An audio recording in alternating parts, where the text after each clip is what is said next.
Well, it is officially winter time in my neck of the woods. It is 0 degrees outside. The wind chill is like -11. I'm not even going to try to walk out and get my mail. It's considerably more dangerous to drive on the roads, which means I am stuck inside, which brings with it the joys of binge watching shows on Netflix. We have a few shows to talk about this week. We have Inside Job Season 2 and a special mystery show that is also on Netflix. If you can guess what it is in the comment section below, great, I guess. It won't change anything. I don't know.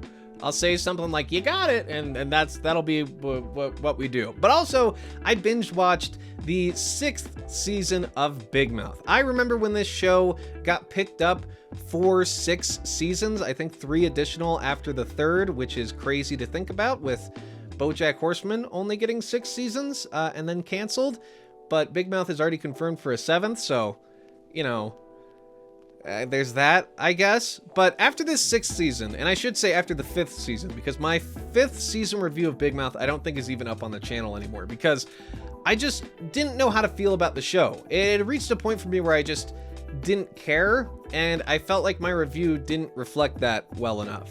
So I took it down, and I did a video instead on how self-indulgent the 5th season of Big Mouth was, with Nick Kroll's green screen self-insert where he essentially made himself God and perfect, which was really, really embarrassing. And I like Nick Kroll too. I've got nothing against Nick Kroll, but that move at the end of season 5 was just downright embarrassing. It made me feel embarrassed for him.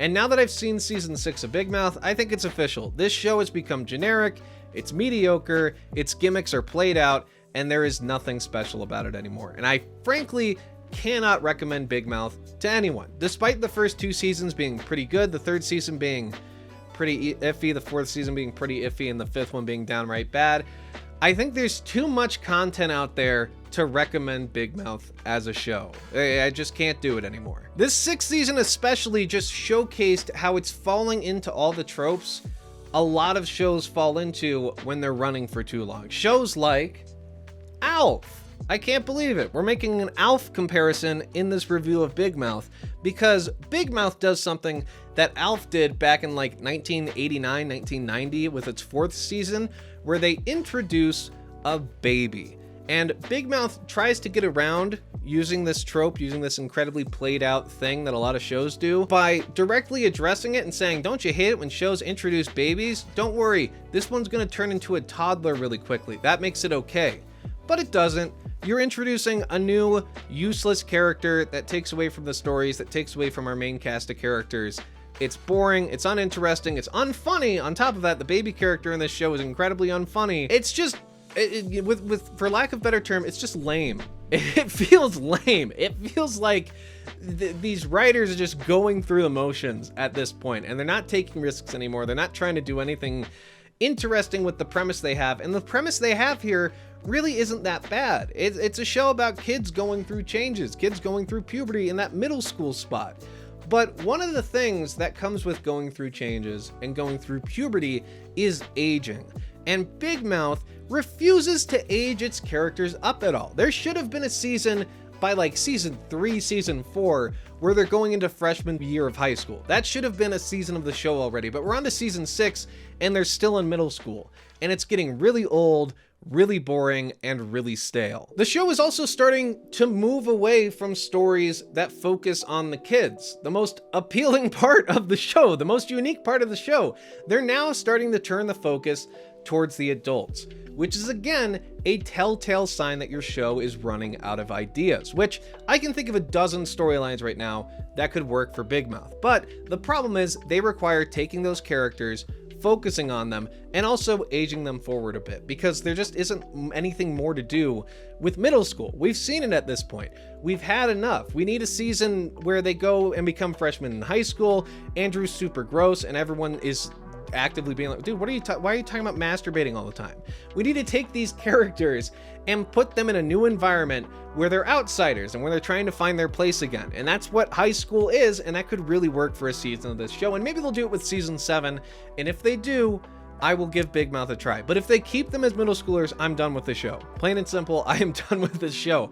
It's just the same masturbation jokes over and over again, the same penis jokes over and over again. I just don't care. And one of the saving graces still of Big Mouth, I'm going to say something positive, is the music. I think there is a lot of fun musical moments in this show.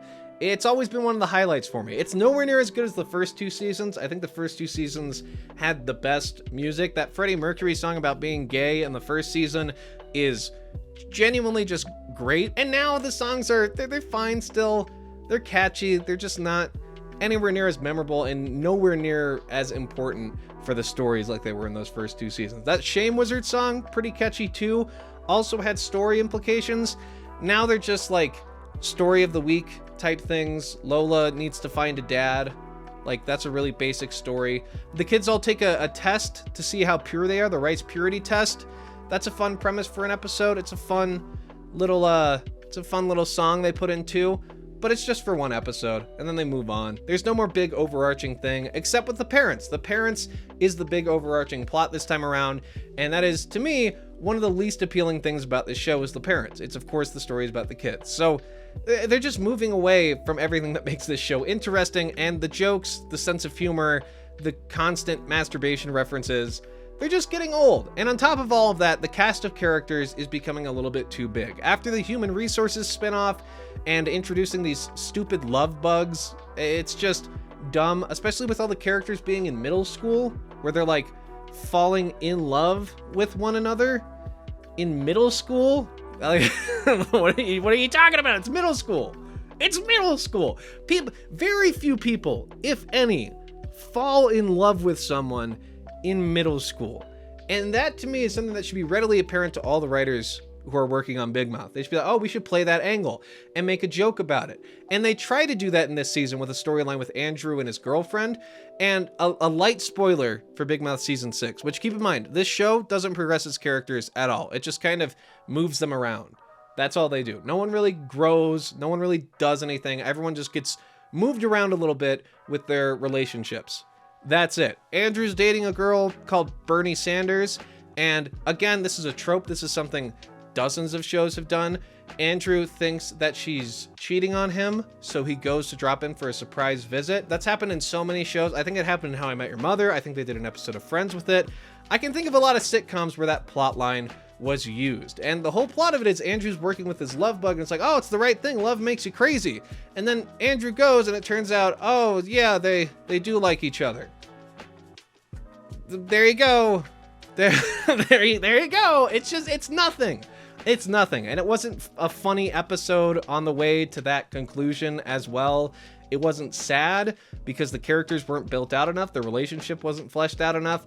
It was just boring and uninteresting and played out, because if you've seen a sitcom, you've probably seen an episode with that premise. But yeah, that's about where I'll leave it. I don't recommend Big Mouth season 6. I don't recommend Big Mouth as a show right now. In fact, I don't think I can recommend it ever. After this season, I think it's cemented itself as just a generic adult animated show, with the first 2 seasons being pretty good, pretty interesting, some fun stuff in the 3rd, some okay stuff in the 4th, and then the 5th one was just god-awful. Human Resources was not good, and the problem with Big Mouth is it has potential. There is a way to make this show work, and they're just not doing it. And I think it branches from sort of laziness in the writing room. When you fall into all these tropes, when I see things that I've seen in dozens of other shows, when I can point to Alf and say, Alf has done similar things to your show, then your show is becoming generic and played out. No offense to Alf, no offense, but your show is becoming played out. If I had to give this one a score out of 10, it's incredibly mediocre, some okay music. It's like a 2. It's like a 2 out of 10. 2, you know what? I'll bump it up to 3. I'll bump it up to a 3 out of 10 just to add a little cushion to that 1 out of 10 spot, because I've seen a show this week on Netflix, a show I'll be talking about, that is a genuine 1 out of 10. And Big Mouth, for all of its flaws, for all of its problems, is more generic than it is terrible right now. It's exactly what you would expect from a season of Big Mouth, just without any character development or anything interesting with its characters or its premise. It's generic, boring, and again, just lame. It's just a lame thing that it has lost everything that could have made it interesting. So hopefully with season 7, which is already confirmed, I can't believe it. It's been running for longer than BoJack Horseman at this point. which is just so sad. It's so discouraging that this show is running for longer than that. If they put him in high school for season 9, or for season 7, if they put him in 9th grade for season 7, then maybe I'll give the show another shot. If not, I'm done with it. I'm done with a show about middle schoolers who never age, who always talk about masturbation, who are getting to the point where these sexual stories about them are downright uncomfortable and kind of gross. It's just not for me anymore, and I can't recommend it to anybody, even the first 2 seasons. That's where I'm leaving it. 3 out of 10. I think it's about the same as Human Resources with that score. So there you go. That's all I got to say. Stay tuned for reviews of a show that I'm hoping is going to be good with Inside Job Season 2, and a show that is downright terrible, our mystery show. Thank you all very much for watching this video. Like and subscribe to become a cow. If you have any shows you want me to watch, put them down in the comment section below. And if you guessed the mystery show that we're talking about this week, that's on Netflix, an adult animated show on Netflix that I'm going to be giving a 1 out of 10 to, if you know what that is, post in the comment section below. I will comment back with a "you got it," and that will be your reward. Thank you. I'll see you in the next one. Goodbye.